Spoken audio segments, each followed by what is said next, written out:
Maswerteng tanghali po mga ka-STL, narito na po ang resulta ng STL Batangas. Para sa araw na to, first draw, December 8, 2025, araw ng Lunes.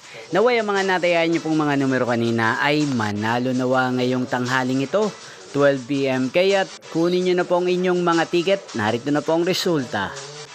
Ang mga numerong nanalo sa STL Batangas ngayong tanghaling ito, December 8, 2025. 12 PM. First draw result 24 at 29 in exact order.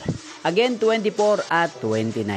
At ngayong tanghaling ito sa STL Batangas, atin pong i-shoutout si Kuya Dennis ng Batangas na araw-araw pong nanonood sa channel na to. Shoutout po sa inyo Kuya Dennis, sana po ay nasa maayos kayong kalagayan. Inyo pong napanood ang resulta ng STL Batangas. Magkita-kita pong muli tayo mamayang 4:30 PM para second draw result. Thank you for watching.